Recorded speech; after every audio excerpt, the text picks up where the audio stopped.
Hello and welcome to the Freaking Out podcast. Tonight with us it's James Neese and John Bennet from the Punk Effect. My name is Hugo Aranzaes and I write a column about the psychology of video games. And tonight we're going to start talking about the new trailer for the reboot of Fantastic Four. The travesty! The surprisingly good trailer for Fantastic Four. Oh, you're such a kidder. I like it. I mean, I'm not loving it. I don't like the choices, but It's not a superhero trailer. I felt like I was watching the intro to Interstellar. okay, it was inspired by comic books. It's not made in the same way that Marvel movies, when we see the visuals are very similar to the comics and the characters and everything. It's more like a very distant adaptation of the original material. Okay, it may be a loose adaptation, but that doesn't change the fact that it just looked so boring, and as far as a superhero movie goes, it told so little about what was actually happening. It gave next to no idea as to what the conflict is. And another little bit, they're not selling me on the reason why these kids are being sent into space or wherever it is they're sending these kids, because the whole idea of the Fantastic Four is that they were adults and they went on a space mission and they had. And that's how they got those powers and whatnot. Now, here, they looked way too young.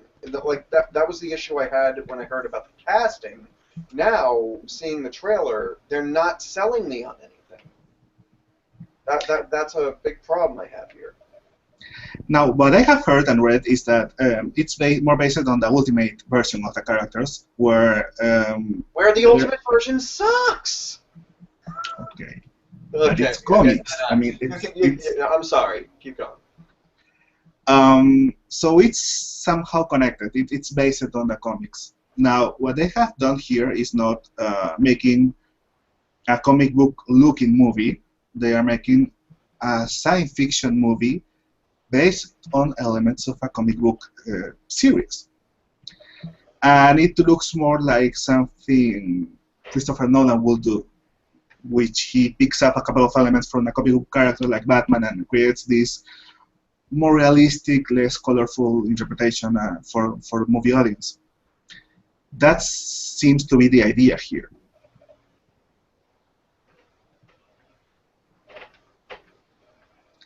I don't know what you think, or you prefer more close to comics productions? It's just okay. This is an issue a lot of people have with the Nolan films, is that they were way too gritty, grimdark, realistic. The thing, when Nolan worked on Batman, he was working on a character who had already managed to evolve away from, like, let's say, the Adam West campiness. The character has evolved into a very dark, broody type character, whereas the Fantastic Four are some of the most whimsical fucking superheroes out there. They're called Fantastic Four. The whole idea is that their adventures are crazy and fantastical. Well, the X-Men are very colorful and there's no character. There's no comic without a character in spandex. And they have really weird names and motivations. And the movies are very different. I didn't like the first movies when they appeared, but I have, in a way, grown to like them, and they have acquired a powerful audience. They gather people to the theaters. Okay, but no, that's not what I'm saying. What I'm saying is that the Fantastic Four trailer makes it look like this grimdark interpretation of a comic that was never meant to be grim or gritty. It seems like oh, we got to be edgy just for the sake of being edgy, which is something you see a lot these days in reboots of franchises from yesteryear. It just doesn't feel right. Well, when you hire the director from the movie Chronicle, which is all about trying to make positioning superpowers in a realistic environment, then you can't say this trailer or the look of the movie was unexpected. I mean, it's very clear from the beginning what they were going to, what they were trying to do, what they were trying to do. I mean, and also we have the director from Chronicle, one of the actors from Whiplash, another actor from Chronicle, and we have a writer from one of the Star Wars, the new Star Wars movie. So it kind of seems like they have a pretty solid foundation for a good movie, regardless of the... Regardless of Dr. Doom being an antisocial hacker. Okay, that part I hate it, but... There you freaking go! Okay, let's explore... Here's another problem. We've been told that about the Doom character, correct? How do we go from this like space opera intergalactic interdimensional travel thing to our bad guy lives in his mom's basement? Okay. I have there are three components, very important components about four components about Dr. Doom. One is he's totally egocentric or almost narcissistic. The second one is he's obsessed with superiority and acquiring power. And the two other elements are technology and magic. We can't forget about magic. And his tribe-related origins, and what's his country, the one he tries to rule? Latveria. Yeah, that's never going to happen. So we are left with a young scientific genius who has a couple of complexes, and people don't like him, and he's really angry online. And he's going to acquire these powers and become a version of Dr. Doom, if you would like to call it that way. Now, I think I think the only way to see Dr. Doom is to see him like he's in the comics, wearing the armor in Latveria and being on one side like be able to commit genocide, on the other side merciful to his people and narcissistic. And I don't see a way that I can play that character well the way they are going to portray it.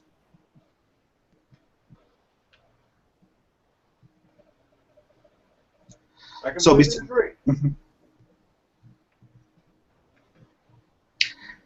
Now, it doesn't look bad in terms of special effects and cinematic techniques and the tone. It's like the only problem I have with the movie is that they are calling it the Fantastic Four. Like if someone presented me this trailer and they told me it was about people being, I don't know, mutated because they wanted to travel to another dimension, and the trailer looks very interesting and greedy and kind of scary and sad, that makes sense. No, I completely agree that if this didn't have Fantastic Four attached to it, it would be. It looks fine. It looks like a decent trailer to a interesting sci-fi film. However, like I said, I'm not here for a sci-fi film. I'm here for the Fantastic Four. And as much as people complain about the campiness of the other two Sony Fantastic Four movies, the thing is, the campiness, they had an identity about them. They may have been silly, but I felt like I was watching a Fantastic Four movie. This doesn't look like a Fantastic Four movie. It just looks like a generic sci-fi romp. when you see the original movie, you can say that Ben Grimm and the Human Torch are somehow similar to the comics. But when we talk about Reed Richards and the Invisible Woman, it's ridiculous. It's not what I expected, and I think Reed Richards is one of the most interesting characters in the Marvel universe, like Hank Pym and like Iron Man, Tony Stark, because they are smart people dealing with science fiction, and they don't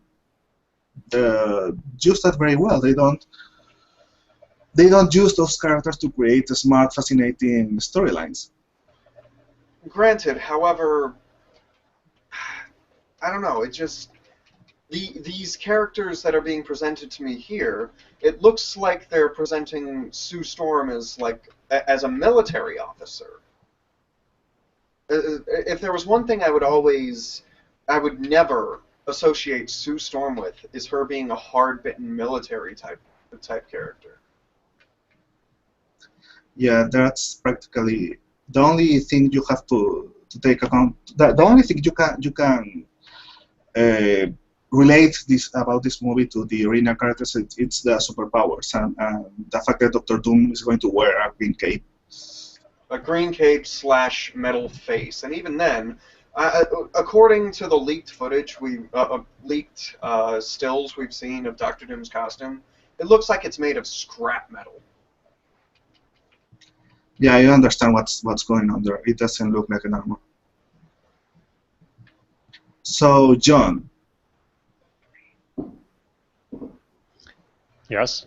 Did you see the trailer? Yes. And you know, again, I'm kind of out of my element here, but this kind of goes back to what I was saying in the last episode, that trailers kind of make all movies sort of look the same in a way. So I feel it didn't really give me a whole lot to go on about, you know, what the movie was going to be like. But yeah, it was darker and more serious than I was expecting, and I've not seen either of the earlier Fantastic Four movies. But you know, based on what James was saying, I get the idea that it's sort of like if you took the Teenage Mutant Ninja Turtles and then tried to make a movie that took them completely seriously and tried to make you think that it was credible in some way, that it would have the wrong tone to it. And that's practically what I'm saying. Yes. Yeah. So yeah, even if I'm not familiar with the source material, I could see how that would kind of be sort of mixed up in you know, trying to present you something that's intended to be kind of silly and then try to make you think it's not silly. Like I had stated with the original Fantastic Four movies, while they are flawed, definitely, I'm not denying that, they are flawed as hell. Their campiness gave them the correct identity. Like they realized what type of story they had here, and they said, okay, you know what, we can, you know what, it's silly. Let it be silly. Maybe that's the point. I mean, maybe Sony saw what happened with Fantastic Four. They said nobody liked it. Maybe we shouldn't go in this direction. They saw what happened with X-Men movies, which are more grounded, if you want to call it that way. And they said, you know what, we're going to play it safe. We're going to make this Nolan look of superhero movies, and we're going to hide away from Chronicle and good young actors, and we're going to make a serious movie with science fiction, and we're just going to put that title there, Fantastic Four. I got the feeling that, kind of like what you said, they saw what Christopher Nolan did by trying to make a more credible Batman movie and decided to go in that direction. But I'm also thinking of something Tim Burton said recently about how he's tired of depressed superheroes and he wants to see a happy superhero for a change. And that just made me think of the Ninja Turtles again, because those are characters that were made specifically because they weren't supposed to take themselves seriously. They're goofy teenage characters who are like into partying and pizza, and they act silly. Yeah, you're talking about the cartoon Teenage Mutant Ninja Turtles. No, Right. no. Well, there's the cartoon and Even the movies also. Yeah, but the comic is if I am understanding correctly, is more focused on vengeance and killing someone, and it's not like that lighthearted or relaxed. Well, I haven't read the comics. I'm not. I don't read a lot of comics. Actually, I don't read any comics. But I love the Ninja Turtles. The But cartoon. well, the cartoons and the movies and the video games, or the old video games. You're saying the Ninja Turtles in general as like a brand. Yeah, and yeah, as from what I've heard, the comics did start off being pretty hardcore, really violent, but still, the idea of the characters stemmed from parroting comic book characters that took themselves too seriously. That's why they made them teenagers, because they're supposed to be goofy and not take things seriously. Yeah, but finding the balance between creating a character that doesn't take himself or herself too seriously, and then put them in situations that are serious, because you know what, stories and movies need a conflict and life-threatening situations and a danger and heroes that try to overcome it. So maybe producers are a little afraid of entering that territory. That I don't know, maybe Iron Man was an exception, because the character is constantly making jokes and even making fun about the enemies and villains in the toughest situations, and still is able to be involved in very dark scenarios, and the movies are very successful. However, I don't see the people at Sony really liking that way to that methodology, that proceedings. Well, even the Ninja Turtles kind of got to the point where they took themselves a little bit seriously. I mean, they have a canon to them that there's a certain sincerity to some of it, but it still doesn't escape the premise that they're these giant talking turtles that know ninjutsu. So it is a balance between having a story that you can get into, but also having a certain amount of levity to keep it from getting heavy. You don't see that a lot in the Fantastic Four trailer. It's just all serious. Nothing. Yeah, it's. I mean, even the Ant-Man trailer had a little bit of a humor about it. Yeah, can we change the title, the name? Can we change the name? So, moving on, unless you would like to add something there, James. No, it's all covered. It's all covered. Okay, next. So, we were talking last time about, I think it's Netflix who is preparing all these series about superheroes, Marvel superheroes, Luke Cage, Jessica Jones, and Daredevil, possibly also Iron Fist, which are secondary characters, but important secondary characters of the Marvel Universe. And here's the thing, I was trying to remember where I knew the character Jessica Jones from, since I have read a couple of Marvel storylines where she's mentioned or appears, and I didn't have a clear idea of who she was. So I researched a little, and found out that she's a fairly recent character. She was introduced in, I think, 2002, with a miniseries called Alias, or Elias. You will have to help me with the pronunciation. Um, a miniseries. And what caught to my attention was that all these recent shows like Marvel Agents of S.H.I.E.L.D., Arrow, Gotham, are based on superheroes and a vast history behind them.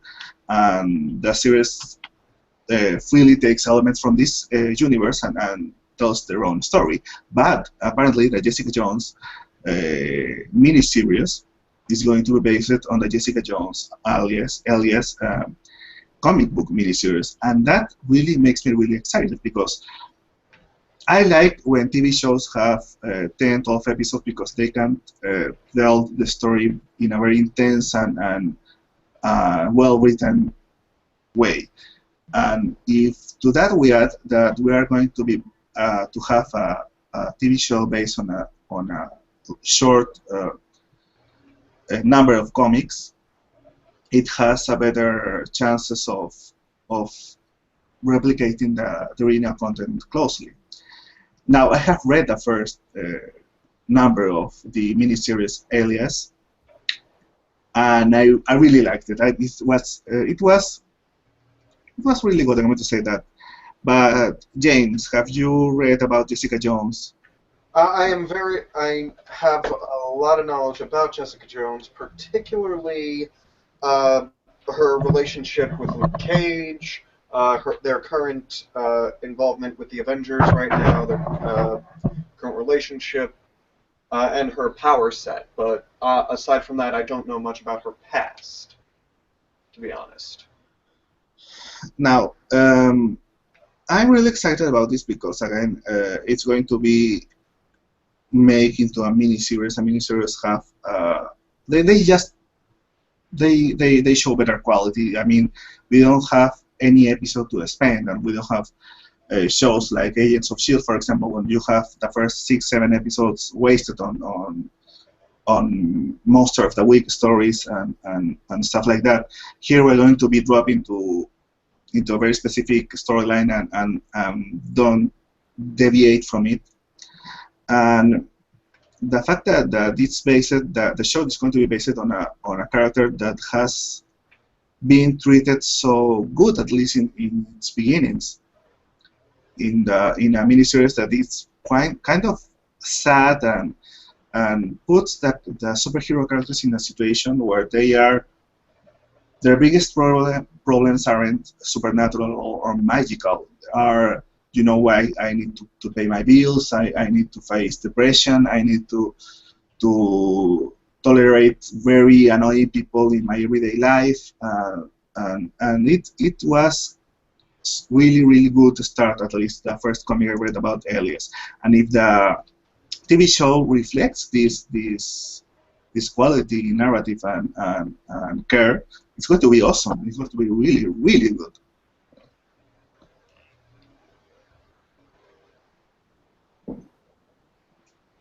Now, there's something that worries me.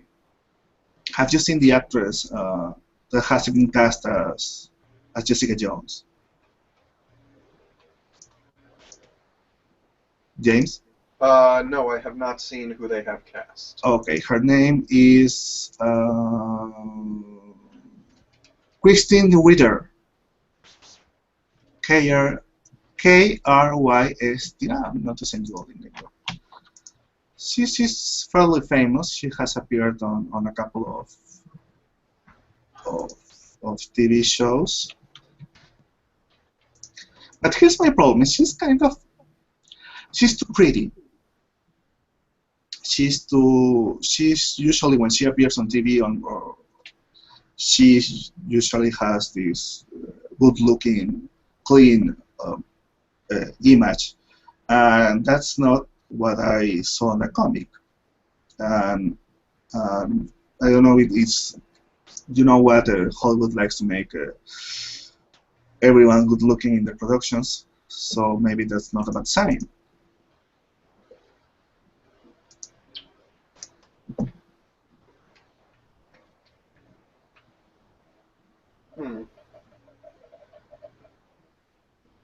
I honestly have no comment because I'm not really familiar with her work. But about her, Jessica Jones, what can you tell us about her? Her personality, without spoiling some revelations, her powers and her personality. Well, basically, she has powers almost identical to that of Luke Cage, where she's super strong, she's more or less invulnerable. I'm not sure if she has the power of flight. I, I'm not sure. I really, as I said, I know a bit about her, but it's been a while since I've needed to test my knowledge of Jess.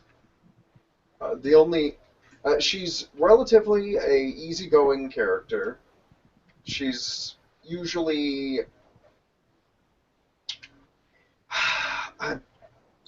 you know So what? she The was only able way to I fly. can what? She was able to fly. Was as in when she was a superhero. I'm not. I'm as I said. I'm not sure unless you just looked that up. Yeah, I'm reading Wikipedia. Oh, okay. There you go. So she could fly. Um, but at the moment,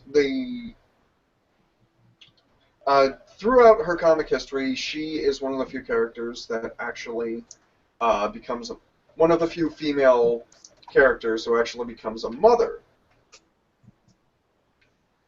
and stays that way and doesn't have it ruined by editorial mandate. And that has more or less taken over her identity, to be honest, at least in recent comic years, is her identity is more that she uh, basically you fuck with her family and she goes into superheroine mode and she kills everything. That's what I know about her. Okay. That's As I fun. said, she's regarded as recently she's been regarded as a higher tier Avenger in that she and her husband currently own Avengers Mansion. Like they live there, they own it, but they don't. Her husband really does more of the superheroing. I'll leave. I'll leave the curious audience to research on Wiki because I don't want to give away that spoiler. Now, the fun thing about Netflix production is that they are creating characters that are relatively close in the comics because they are leading to a crossover miniseries event, which is the first thing the first time they have done something like this in TV shows, when they narrate storylines, separated storylines about characters of the same universe, and then they reunite them in a final crossover. This crossover is going to be called the Defenders, or at least it's going to be based on this Marvel superhero group called the Defenders, which is like, it's not like the Avengers. They are more a less cohesive group of superheroes. And this one is going to unite Daredevil, Jessica Jones, Luke Cage, and possibly Iron Fist, although they haven't told any number of things and anything about the possible creation of a TV series regarding that character. But it will be pretty much a first. That will be interesting to see. I mean, Marvel is doing something similar with. They could do something similar with Agent Carter and Agents of Shield. Yes, and if I may give a little theory regarding that, Agent Carter and Agents of S.H.I.E.L.D. Clark Gregg has previously said he would love a chance to have a crossover between where he would meet Peggy Carter. Taking that into account, considering what is the primary ongoing story arc in all the movies right now? Movies. Yeah, in the Marvel movies. What is Captain America conflicts. What? The main storyline in how do you call this, Infinity Gauntlet. Stones. The Infinity Stones. That's the main story arc that they're focusing on throughout all the movies right now. What I'm saying is, one of the stones that they have not introduced is the Infinity Stone of Time. So, what better way to introduce something as important as that than to have it included in a than to have it included in than to have it worked in with a series that is already time displaced from the rest of our Marvel universe. I don't know. Do you think they're going I mean, the movie division going to leave something as important narrative catalyst as an Infinity Stone to be independently developed in a TV series? I mean, it could have repercussions in the TV series, but to develop it in that TV show, I really doubt it. I would expect more to see Agent Coulson interviewing a very old Peggy Carter. I don't know. That doesn't strike me as the kind of thing they do. But what do I know? Yeah, I don't know. I mean, maybe it will be interesting. I mean, it's not like they can't introduce time travel tomorrow in these TV shows. It can totally happen.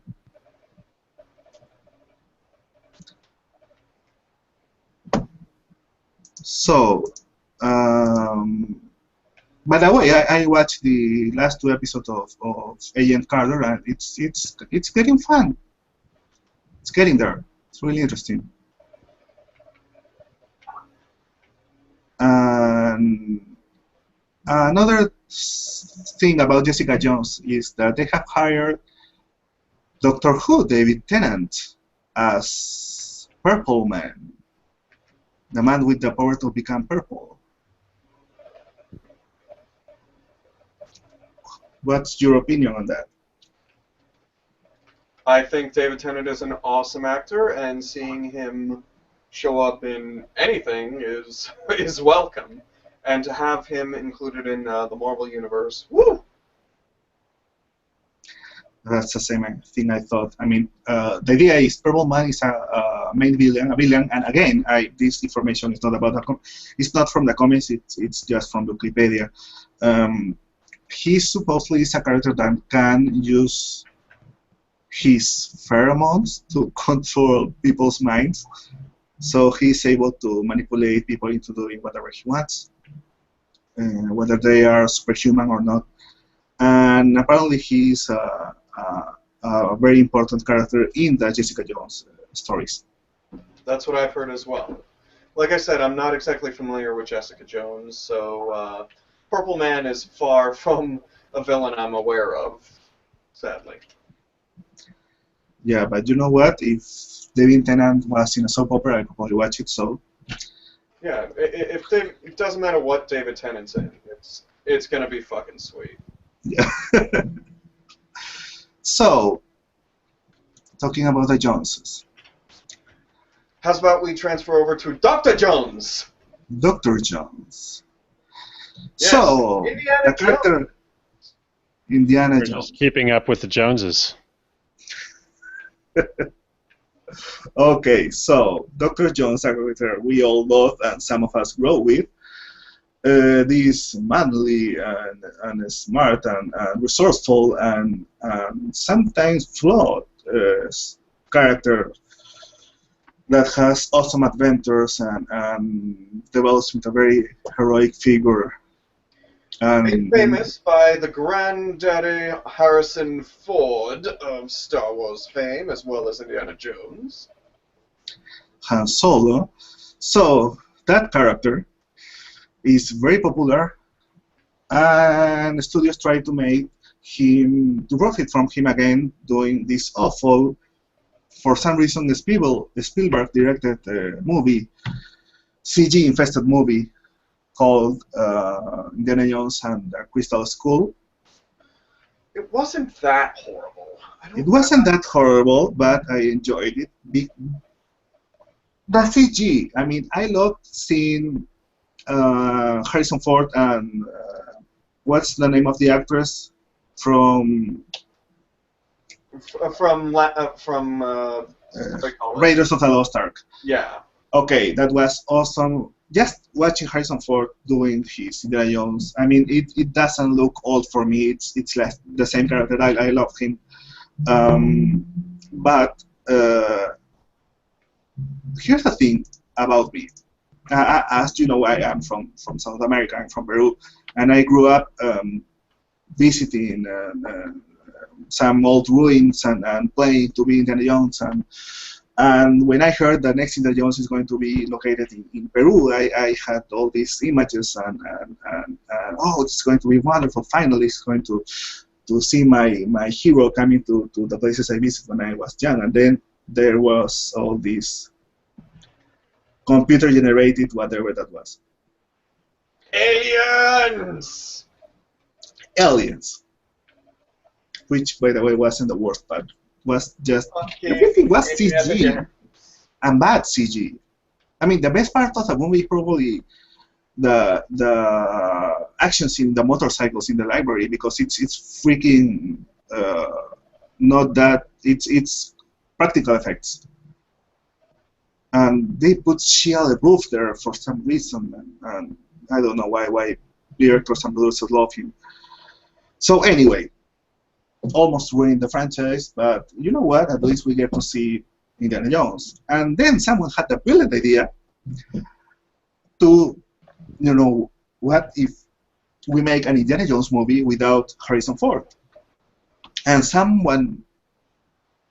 idiot in the studio said, you know what? That's a great idea. We can make money, and clearly we can create a movie without Harrison Ford. And they think about someone I really like, but never for this character, and that's freaking Chris Pratt. Star-Lord. What do you think about him? I think him being, what do you call it, Indiana Jones is far from the worst thing I've ever heard of. And while like I said, I don't know how I feel about him taking over the mantle of Indiana Jones, but I wouldn't say I'm hostile toward it, because we have seen that he has the acting chops to pull off serious roles in some of his earlier work. But at the same time, let's analyze the character he played. He played Star-Lord. He played more or less a swashbuckling, more or less a space. Kind of a jokier Han Solo. Yeah. If they were to remake it, you know that the studios would want to go for a lighthearted tone to appeal to kids and blah blah blah. But it has already a lighter tone in Indiana Jones movie. Yeah, but I mean, adding even more like chuckles to it. But I see Chris Pratt, I think, could handle it, but like I said, I have to see some concrete evidence. Like, let's take the Jurassic World right now. Jurassic World is he's going to be like the Velociraptor tamer in Jurassic World. That seemed the way they've portrayed him in the trailers thus far. He seems to be taking on a very serious role. Yeah, he looks like this. Dinosaurs. I'm serious now. Yeah, he looks a lot more serious in this than he did in. Yeah, but do you buy it? I mean, I don't. It's. He looks like he's acting. That's just because you're so used to Parks and Rec and his other stuff. But I'm saying I need to see a bit more of what he can do in terms of serious roles, and I think Jurassic World is a good base for us to make a judgment call on. But like I said, I'm not against it, but at the same time, I'm very defensive of Indiana Jones as I'm defensive of Indiana Jones as Harrison Ford. Yeah, I don't know. I mean, I agree with something, and that's that it's by far not the worst thing that could happen. I mean, at some point, there was a rumors about making Shia Lebouf the next Indiana Jones. Yeah, no. I'd like if it's a choice between the two. Chris Pratt, obviously. Throw Chris Pratt at me.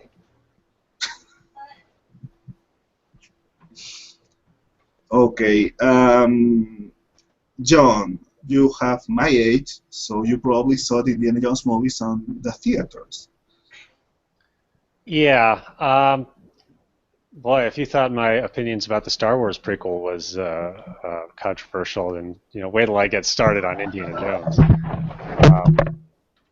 But yeah, I liked Kingdom of the Crystal Skull, but that's not the controversial part. The controversial part is I actually think the weakest movie is Last Crusade, and I am actually old enough to have seen that one in the theater when it first came out, and I was kind of lukewarm to it even back then, because even as a kid I was a big fan of Raiders and Temple of Doom, and I just felt that Last Crusade, which I don't dislike, I still think it's a good movie, but it just feels like it has a more sluggish pace and leans a little too far on humor that isn't quite as clever as it thinks it is.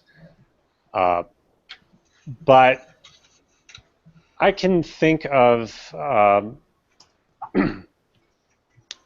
well, let me start with what James said. It's like you think of Indiana Jones, you think of Harrison Ford. He is that character. But at the same time, I can also kind of think of Indiana Jones kind of like James Bond a little bit, which I think actually Steven Spielberg considered Indiana Jones his version of James Bond. And James Bond can be played by different actors, and each one kind of has their own style and puts their own spin on it. And I can see Chris Pratt doing Indiana Jones, but it would be his version of Indiana Jones. It wouldn't necessarily be just an imitation of Harrison Ford. It would be his own spin, his own style. It would be his Indiana Jones. And I'm kind of with James. It's like there are far worse choices. I'm totally not against Chris Pratt taking a shot at playing Indiana Jones. Here's the thing, I would like to see someone a bit more, like, you don't see Harrison Ford as a comedy actor, okay? He's a serious actor. No, but you can't tell me that Harrison Ford didn't deliver a couple funny one-liners. No, obviously. I'm sorry. The thing is, Harrison Ford is a serious actor, and he's not a very versatile actor, but when you put him in situations in both the Star Wars or Indiana Jones where he's faced with funny situations, he is a serious actor that can play funny. Chris Pratt is a funny actor who's being asked to do the opposite, look serious and look manly, which he doesn't. And that's the point. I mean, Indiana Jones is a hero for men. Like, you want to see yourself someday becoming that kind of character. At least that was for me like a model. Like, you know what? When I grow up, I want to be him. And I don't know. Maybe kids these days see Chris Pratt and they want to be him. I don't know. Well, maybe it's worth pointing out that when Harrison Ford started playing Indiana Jones, or even Han Solo, he was already, in his mid to late 30s. Mm. So he was an older actor at the time, and these days they kind of go after, as you were saying, not just more attractive people, but also younger people, because that's what studios assume younger people want to see. They want to see other people like them. There's something I heard about a recent remake, that maybe what's going to happen here, and why movie producers like remakes so much and reboots. I heard once in one of Kevin Smith's podcasts saying that while he really didn't like the new Carrie movie, apparently teenagers were crazy about it. Um, Maybe something similar is going to happen to this. I mean, people like you and me aren't going to be very fond of a new Indiana Jones, but there's probably a lot of kids nowadays that haven't even seen the original movies. And what they are presented with this version of the product directed towards their own taste, probably they're going to embrace it and love it and call it the best one ever. Well, that's why the remakes of RoboCop and Total Recall were so popular, wasn't it? Okay, there's a flaw in my argument.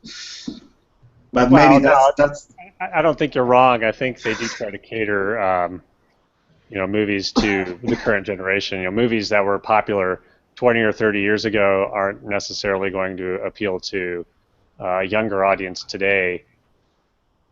But I don't know. Maybe it's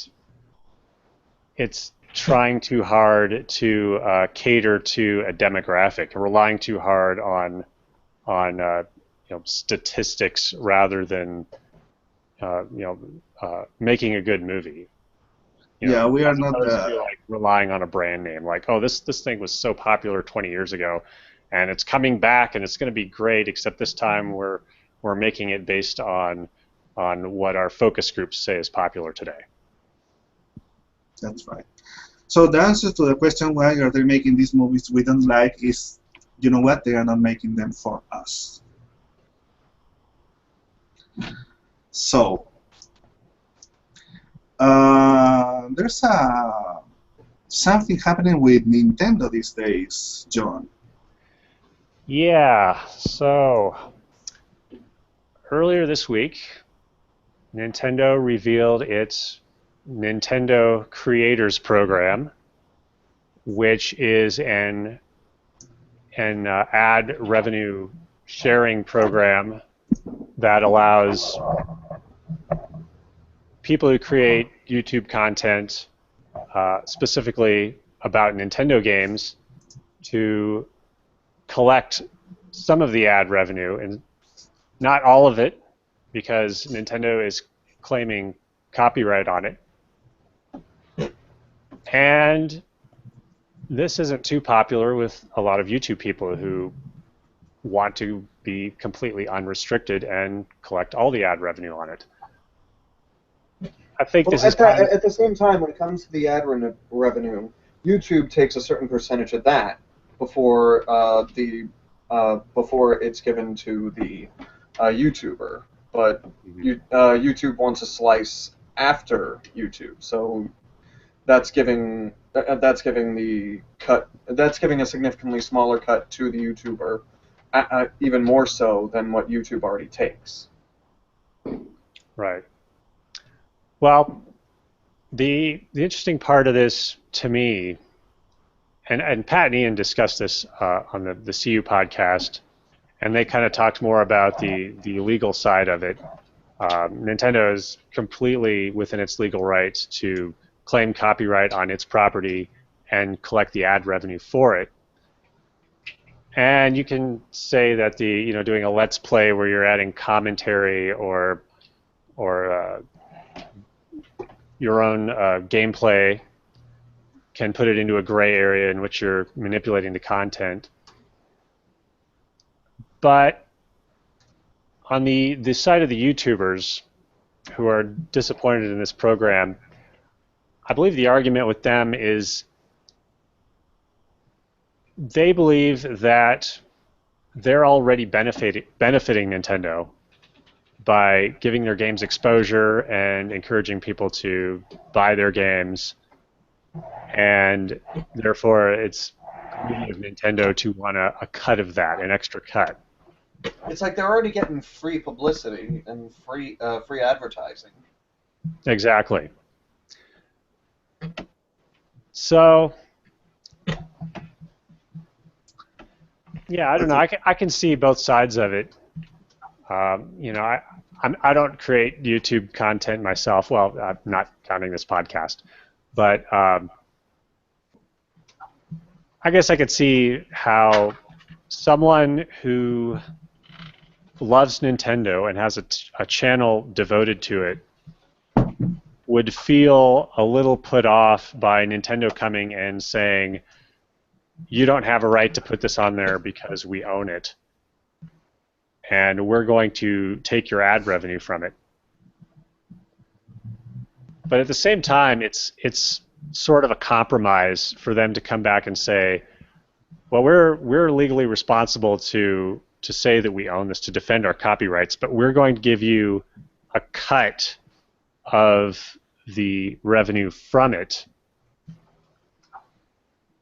And I believe they've said in the past that they would also offer exclusive content and perks to people who joined this program. But that's still really off-putting to a lot of YouTubers who, I guess they don't want to feel like they're under Nintendo's thumb. Okay, here's what I think about copyright in general, and a lot of people might not agree with what I'm going to say. I think when you create something, art, a painting, a book, anything, content, YouTube content, anyway, anything, you have the right to be recognized as the author. I think that's like the basic, the only right that an author has, to be recognized as the one who created it. Now, in order to allow people to keep creating, society, usually people in different nations, make rules that allow them to profit from these productions so that they can keep creating them. So we have copyright laws that, for me, has to be limited. That doesn't mean, when you have the right to profit from something legally, doesn't mean that morally you have you are the only one who has the rights to profit from that. But even if we accept that, you know what, Nintendo created a video game, and money shouldn't be taken away from them. Here's the thing: when you make a Let's Play video, you are not allowing the people watching you to play the game. It's an interactive product. I understand that if I create a video game and I use sprites from a Nintendo game, that I should pay Nintendo for that. That if I make a video game and I use the soundtrack from a Mario Brothers game, I should pay Nintendo for that. If I show the freaking game to a friend, I shouldn't give a cent to Nintendo. That's my position. I think that's what's putting a lot of people off too, is because a lot of other game companies, they officially allow people to do Let's Plays and reviews and show gameplay footage, and some of them even encourage it. And for Nintendo to kind of be one of the few exceptions to that, especially considering the kind of position they're in, that upsets people, and I think that's understandable. But I don't know. I can also kind of see it almost as Nintendo.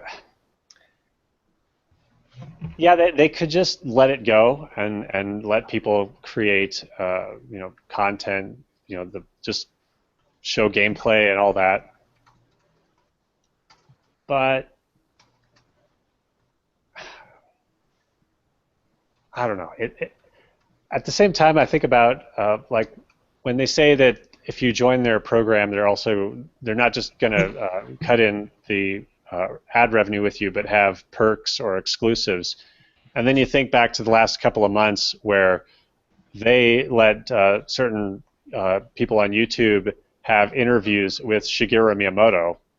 That's a pretty big perk. If that's the kind of thing you might have access to by joining that program,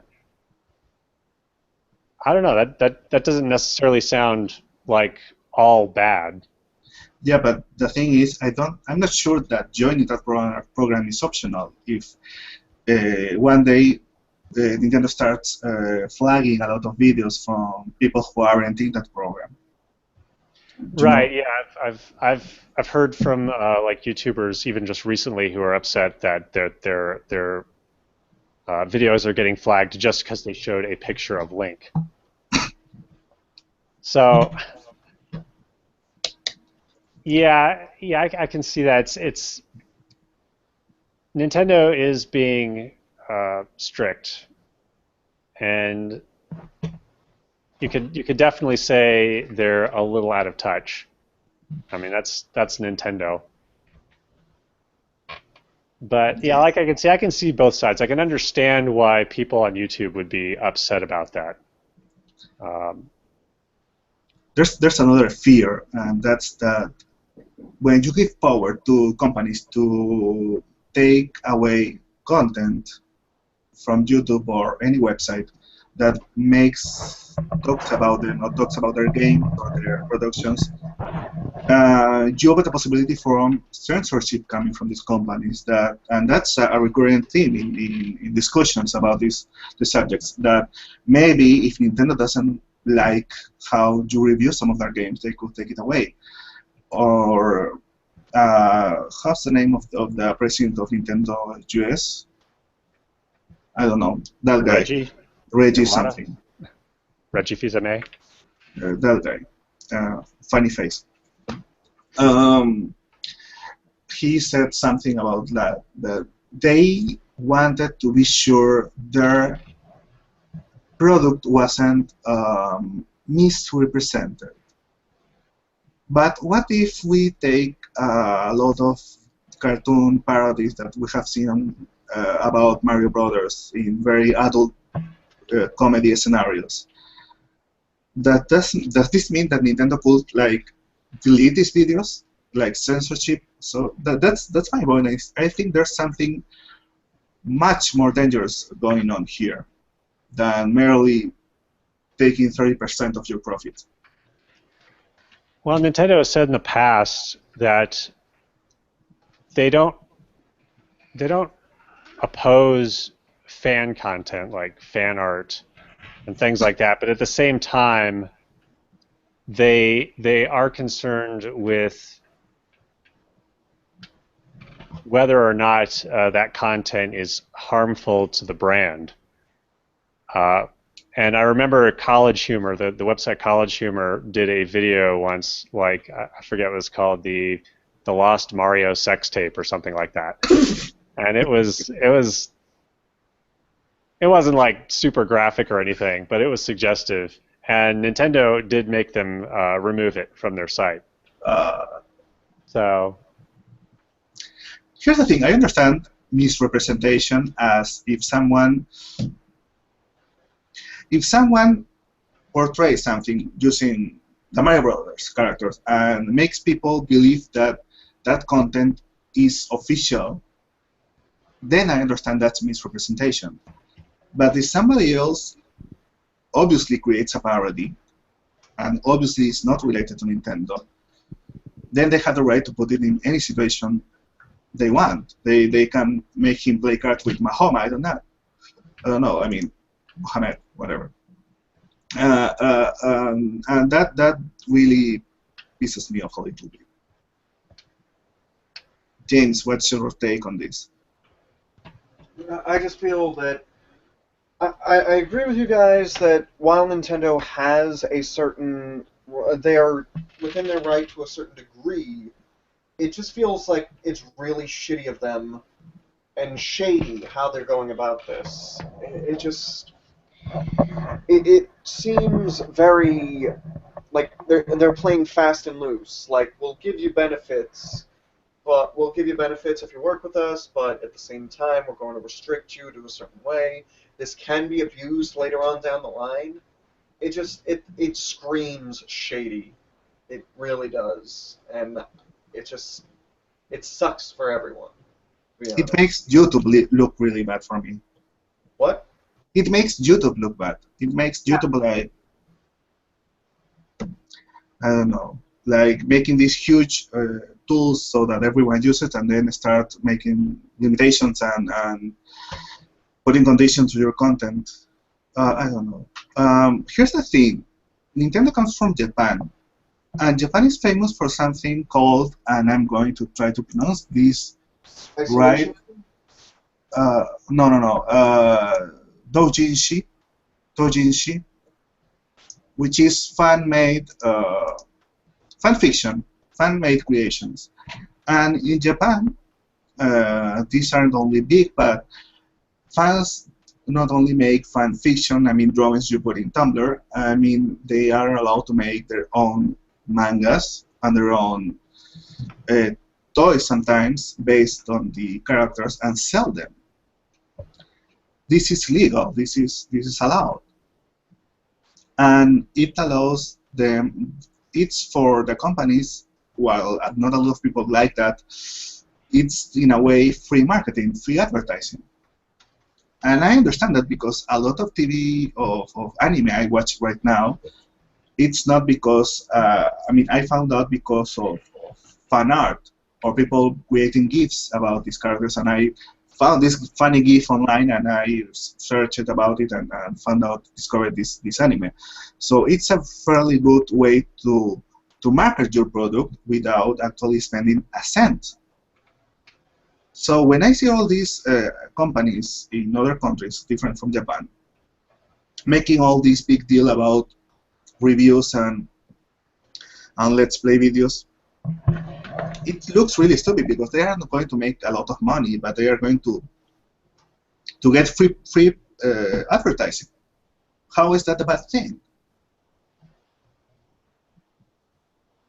That's what bothers people about it is they're giving Nintendo free advertising, but I don't. It's not that part that I think Nintendo has a problem with. It's the making money off of it part. That they're not just doing a Let's Play. They're doing a Let's Play and they're collecting ad revenue from ads that appear during that Let's Play.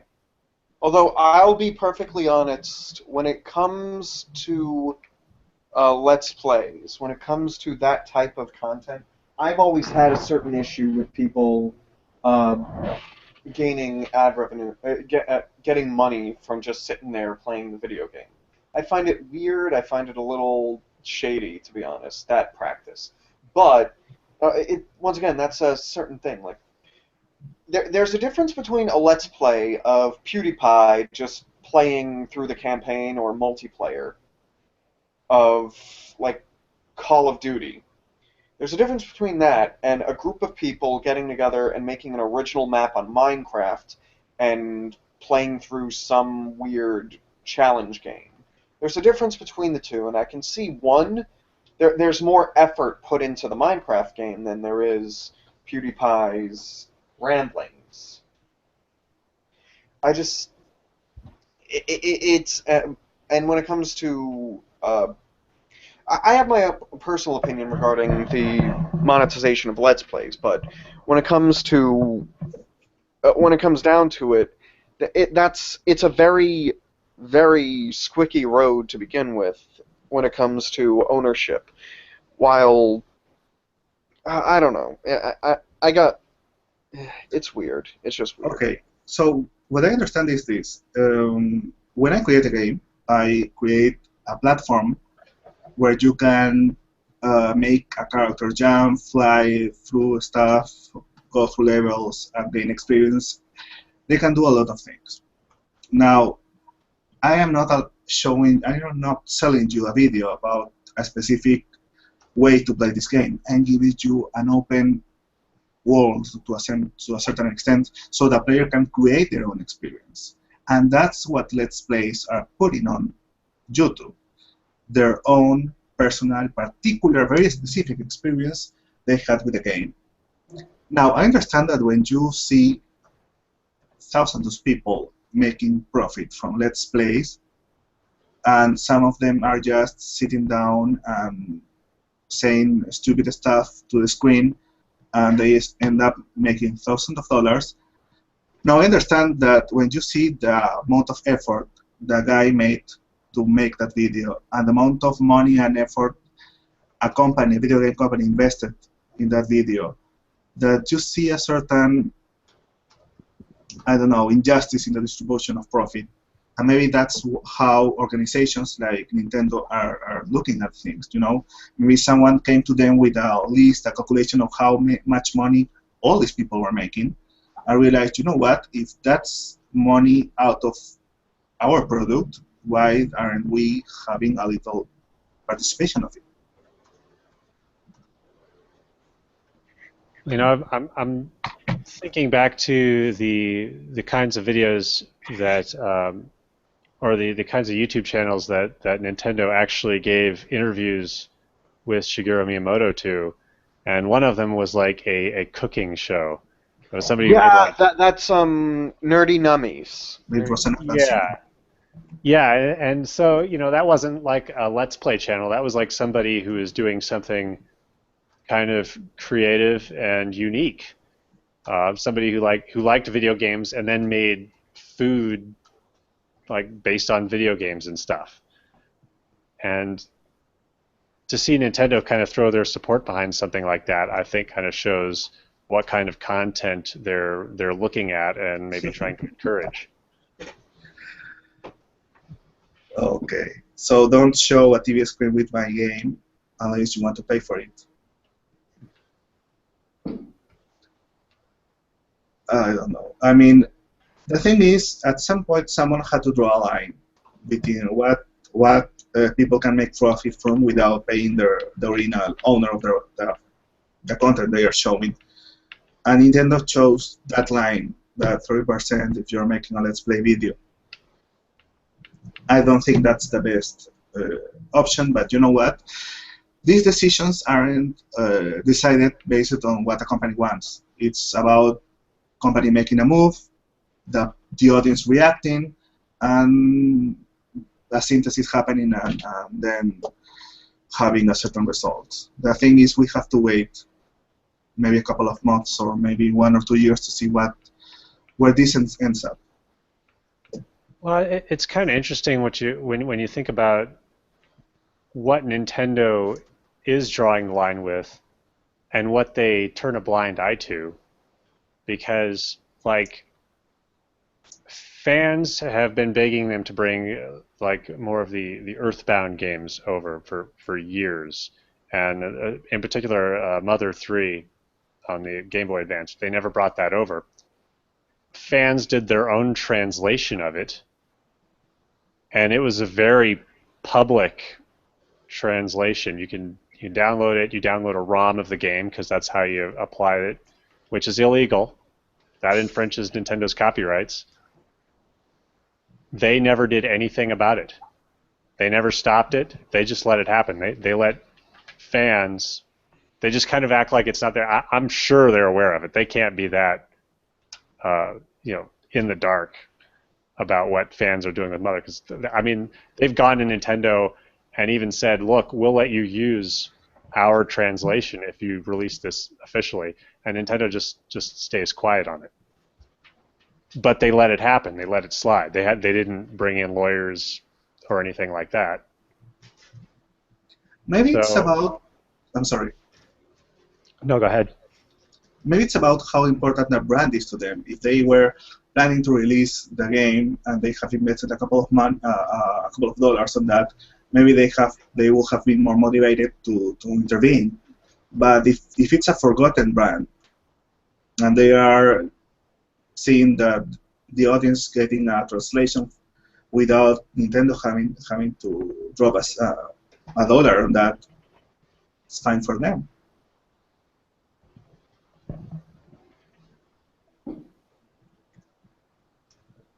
So, by the way, what's your take, guys, on emulators and ROMs? I don't use emulators and ROMs. I'm not savvy enough to know which websites are safe and which aren't. By safe, you mean the FBI is watching? No, I'm actually worried more about like picking up a virus or something, because I mean I have heard people who say they go to a ROM site and then they got a bad ROM with a virus on it, because that is a shady side. Although not that I couldn't find like the information of where the right place to go if I wanted to, but ROMs they're really useful for particularly like in the game journalist industry, because they use them a lot for taking screenshots or for doing research and stuff like that. So they are valuable, and hackers have done a lot more to preserve gaming history than the companies that actually own the games. They care about the games. Fans really care, and sometimes I don't know, I mean, some games, if there weren't any ROMs, there weren't emulators, and I'm talking about Atari and Nintendo, even Super Nintendo era games. These will be almost forgotten for people, today's audience. I mean, people weren't that familiar, will not be that familiar with characters like Mega Man or series like Castlevania without ROMs. I mean, even if we still have people like James Rolfe making their videos, but still you will still need like the cartridge for playing them, and not everybody can access them. I don't know, James, what do you think? Well, when it comes to ROMs, I agree. They actually do help in preserving older games, continuing interest in them. Not to mention, as far as the monetary aspect to it, they are usually games that don't have a lot of that aren't being monetized. That, like you said, are forgotten titles that no one would otherwise know about. It's much less squicky than what I said about the Let's Plays. It's how do I put it? It's just a lot different. It's a completely different subject. The use of ROMs, like I used to have, my friend used to have ROMs for the NES, the SNES, and the N64 on his computer, all of which are libraries of games that aren't exactly being completely monetized by Nintendo. So, just, hey, he gets to play these games whenever he wants. While I do think it would be great for Nintendo to put out ROMs, like official ROMs, so that they could monetize from it, because, once again, it is technically their property, it doesn't hurt anyone at this point. If Nintendo isn't going about, like, making the ROMs themselves, if they're not selling every single one of these games on their eShops or whatever, they're not losing any money.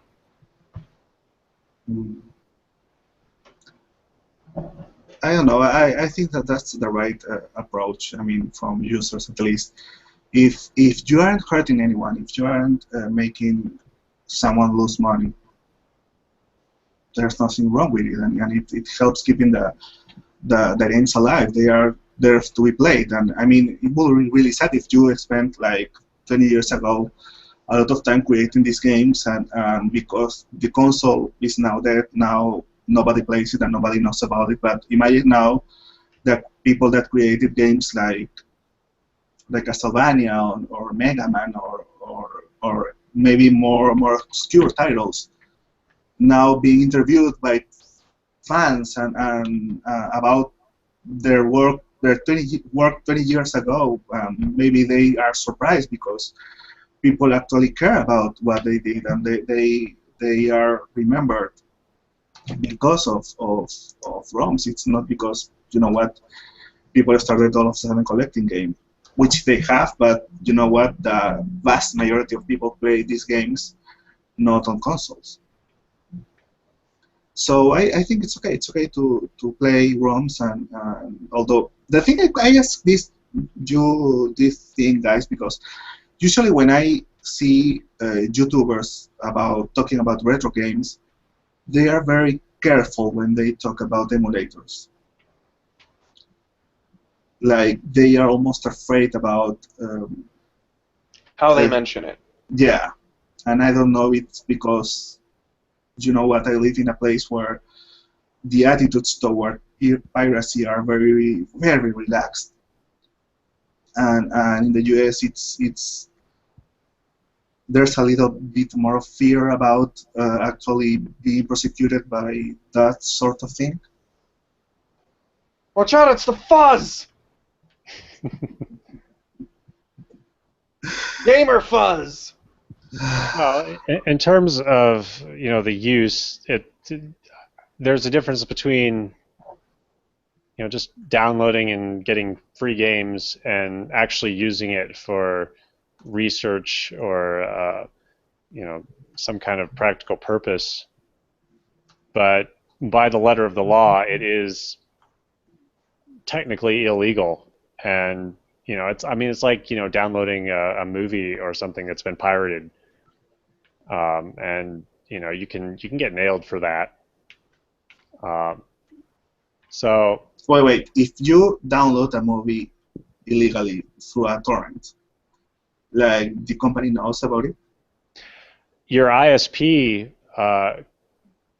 can tell if you've been downloading like a lot of movies or shows, and from what I've heard, they can send you a letter or an email or something and say, well, we've detected that you've been illegally downloading this stuff, and we're going to make you stop, or we're going to bring lawyers into it, and that's usually enough to scare people. Yeah, but isn't that spying? There's probably something in the contract you sign with your ISP that says that they can monitor. So you've signed away your soul already. Yeah, right. That's probably it. So there's an article I read a couple of days ago about Riot Games, the developers behind League of Legends, which is not a game I'm familiar with. They have been doing a bit of research in game, like manipulating some aspect of gameplay and then assessing what was the reaction from the users. And this is done by a team of scientists, apparently, with very clear, very good experience on the subject of scientific research, and a guy with a PhD is the one leading the team. And they do things like, okay, now we want to reduce violent behavior, and by violent behavior, we're talking about people arguing with insults and stuff in the game. So they place a couple of messages stating that you should behave better or anything, and they change the color. Sometimes they place the warning message in blue, and sometimes in red, and they realized that red lettered message had a better effect on people's behavior. From your perspective,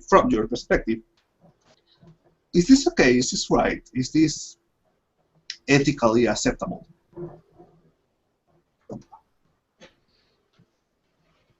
Wait, repeat that? So they made experiments in League of Legends. They manipulated a couple of aspects of gameplay. Like, they realized that when people saw warning message about their behavior, that they were in red letters, color red, and not blue, they have a better effect on how people behave. And they realized that when placed warning messages with red letters, people behaved better. Now, they do this without the players actually realizing they are part of an experiment. If it's just text in the letters they're being sent, it really doesn't seem unethical. But it's like taking a survey, to be honest. That's how it seems to me. Here's the thing. What they did in Riot Games is that they are helping media research science, because now they know that in a way colors are related to how people react to messages, and this actually influences behavior in game. And since helps reduce violent behavior towards between players, it actually improves gameplay. So it allows them to make a better product. So in that sense, seems like everybody wins. What do you think, Jim or James? I'd agree. I'd agree. But if we remember a couple of months ago, Facebook did something similar. They manipulated the amount of positive message they received, and they tried to measure the reaction of users. And when someone exposed these studies, people got really angry. Why do you think that happened? Well, they're releasing more or less private information at that point, I'd say. Well, for me, it's like they are, if they filter the positive and negative message I see about a friend of mine in Facebook, they are filtering and manipulating my image of what's really going on. And I didn't accept that. I didn't sign for that. I expect to receive truthful information about my friends. And when you manipulate some variables in a video game, you aren't reducing, for example, the score you are getting in a game. They are not lying to you. They are just choosing two ways to present information. They are not limiting the information that gets to you. And maybe that's the difference. Well, maybe it's just people are uncomfortable with the idea of being manipulated one way or another. Yeah, people that don't like. I don't know. Facebook really did it in a really obscure way. Like they weren't really open. These guys at Riot Games are pretty open about the subject, and they have an actual respectable team of people working on this, just the design of the research. And if this model catches up, other companies start using it, it actually helps. It's going to help. I mean, if they publish these results, it's actually can end up helping the whole industry, because they end up showing how to improve gameplay and interaction between players, and everyone can use the results. And it can really be a game changer in the relationship between science and media production.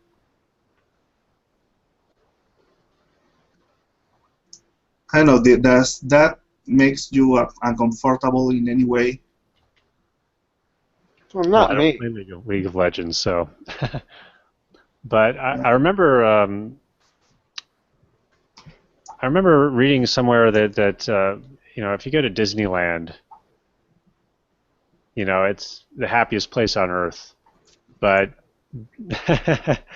behind the scenes, I heard if you really knew the things they do to kind of manipulate people to behave the way they want, you'd probably find it a little bit offensive. Like what? I'm not exactly sure. There was actually a book about this that I have not read. So. What, Disney? Yeah, Dude, Disneyland. I used to work for Disney World, so bring it. Ask me any questions. I can tell you how they screw with your head. Oh, geez. I can only imagine. I mean, so much of it just is kind of artificial. I mean, you got background music everywhere. You walk into a restaurant and it smells a certain way, or stuff like that, or the way the employees are instructed to act. Okay. Certain things they can say or can't say, or how they have to treat the guests. The smell thing, I have heard about that. People talking about theaters here. So it's pretty universal. But I want to hear from James if it's possible, like that. What's like the worst possible version of these techniques? What of subversively trying to manipulate your consumer base? Exactly. Well, manipulating your consumer base.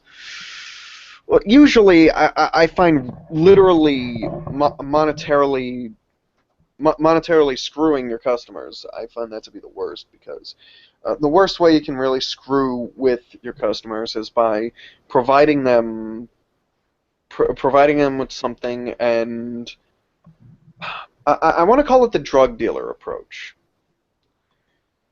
Where you provide them with something, but you don't provide them with enough of it, and suddenly they have to abandon whatever service it is that is being provided, or they have to pay through the nose. They have to pay excessively in order to get what they want.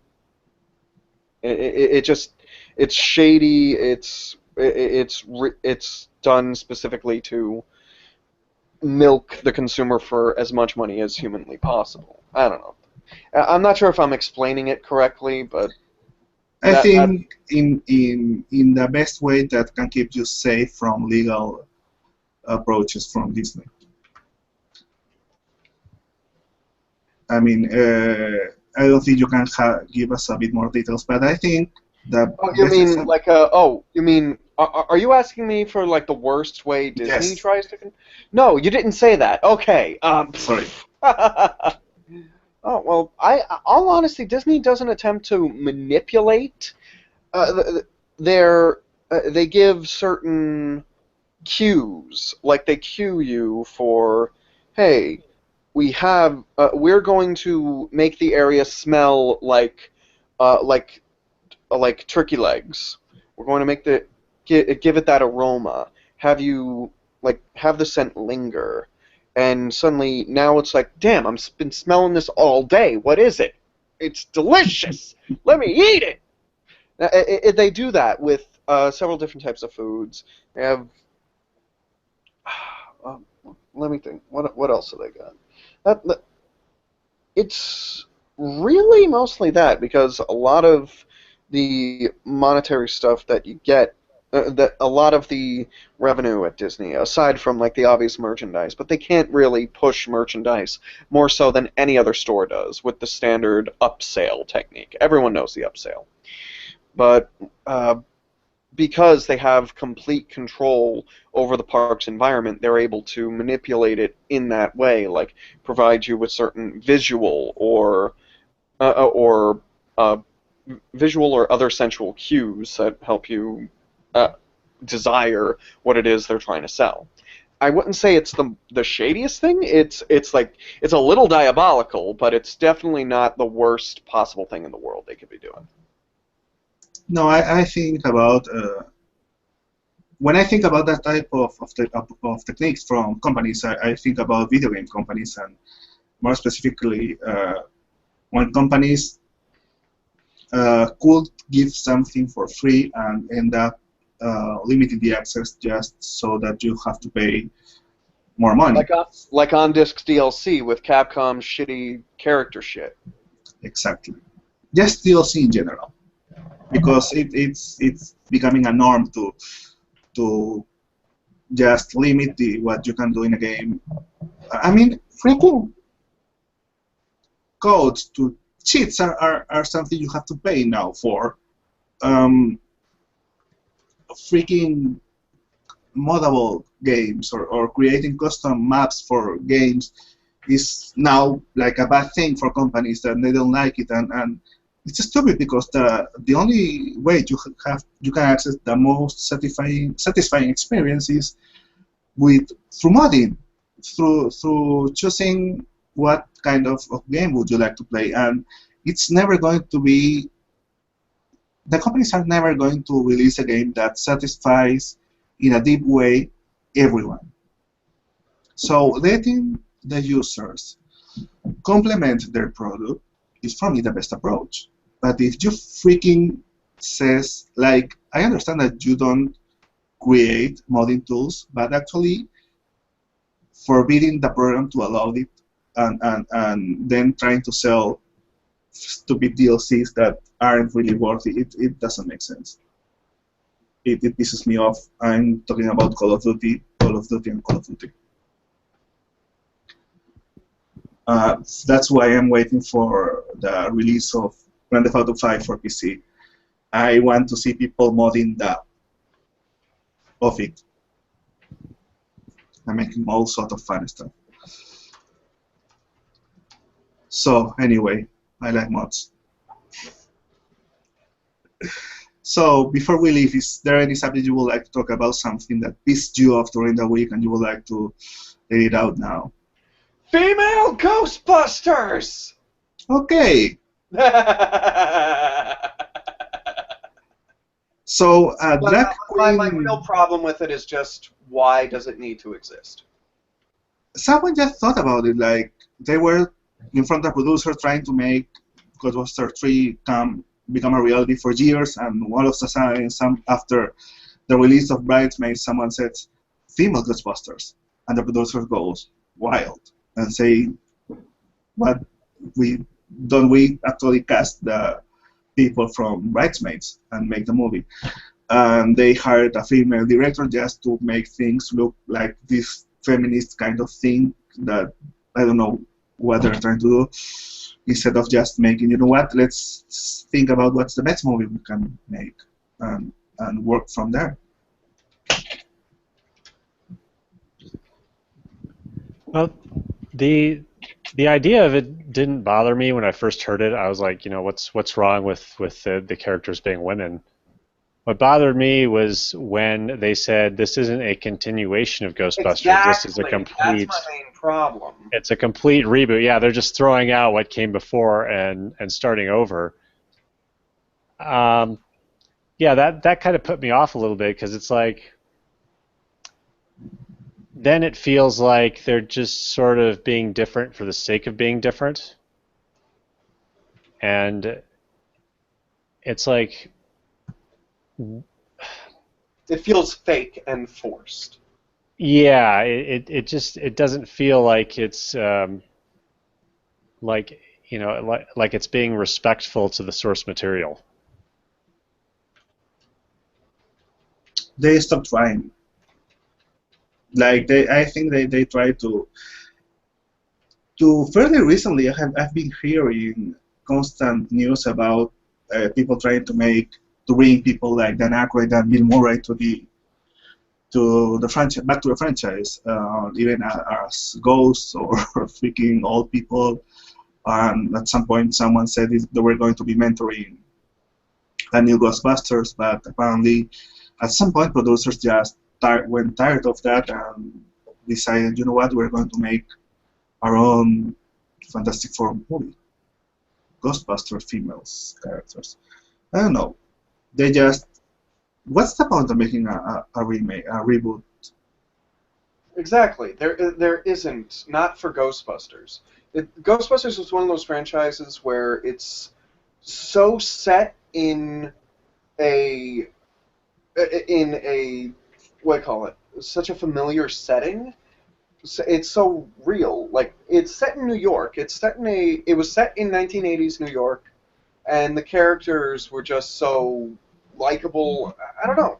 They've been talking about making a continuation for years, so maybe if they were to say it was Spengler's daughter or his niece or some shit, there would have been no problem with that. But the whole idea that they're rebooting it, it's like, okay, so now we have to get now it's which one is the fat lady from Bridesmaids going to be or the fat lady from Tammy going to be the replacement for Bill Murray? Like, what the fuck?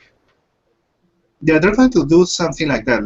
Like since it's a reboot, you can make like using the original movie like a template, like the four characters, and making the serious scientist guy, the naive one, which was Dan Aykroyd, the one that really didn't care about science, but ended up being an important part, which is Bill Murray's character.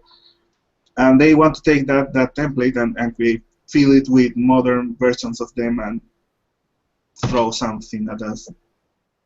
Yeah, that's exactly it. It's like if they're just creating a one-to-one analog, but they're just gender bending the characters.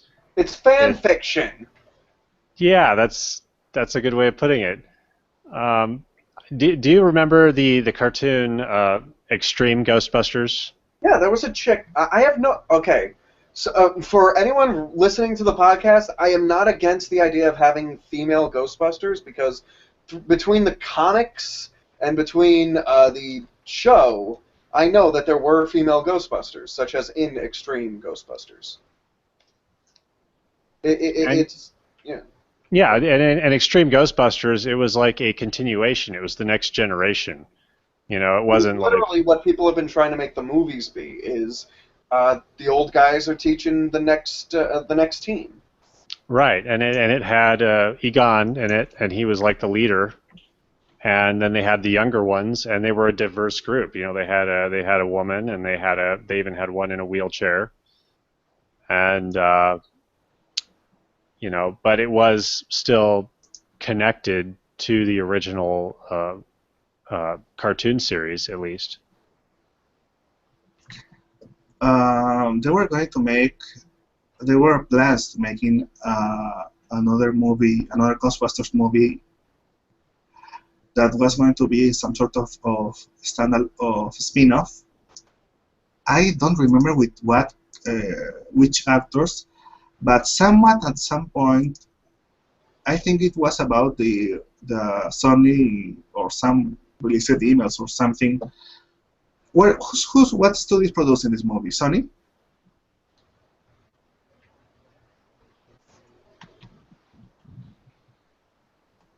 I'm sorry. The thing is, someone mentioned that there could be a crossover between Ghostbusters and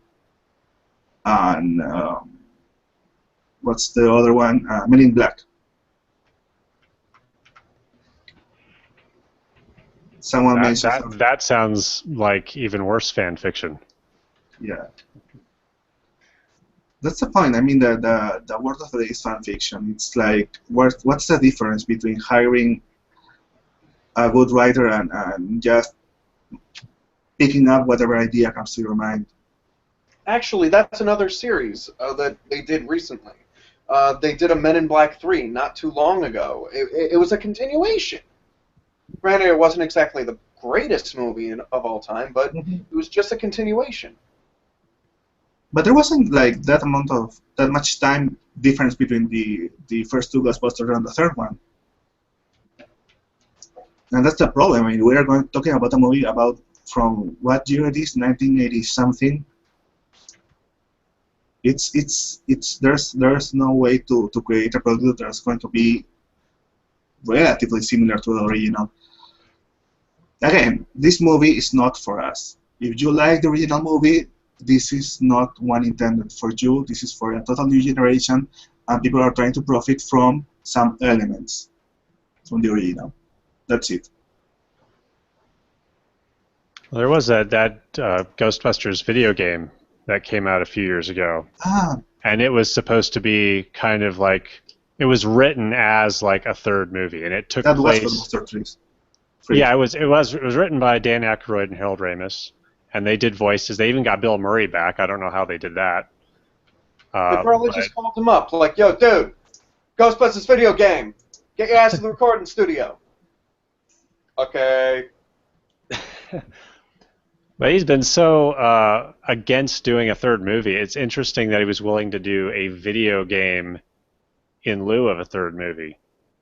Maybe it was just so that he didn't have to get on camera. Maybe that's it.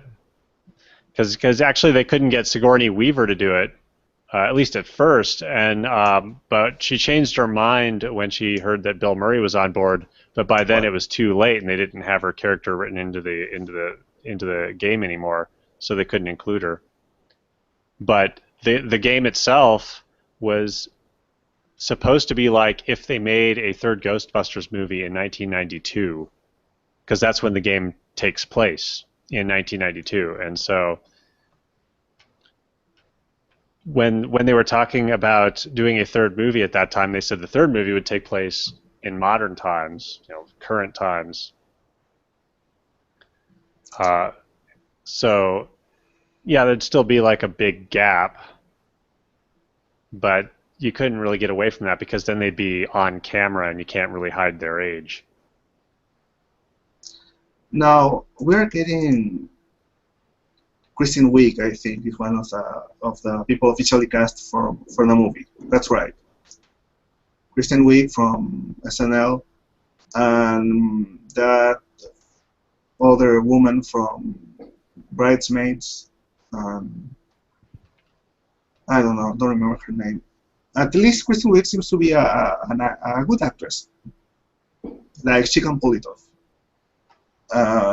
But we really have to go to the theater without thinking about Bill Murray or anything we love from the original movies. I don't know. What's the point? So anyway, any other thing you would like to add? Super Bowl commercials, TV spots. No, I'm good. I saw the Jurassic World teaser. Was kind of fun. More death, more dinosaurs killing more people. That was fun. That's it. Chris Pratt training the Velociraptors. It was fun. Nothing particularly interesting. So I think that's it for this week's podcast. Thank you, Jane. Thank you, John. Thank you for having us on. Good to be on. We'll see you guys in 2 weeks.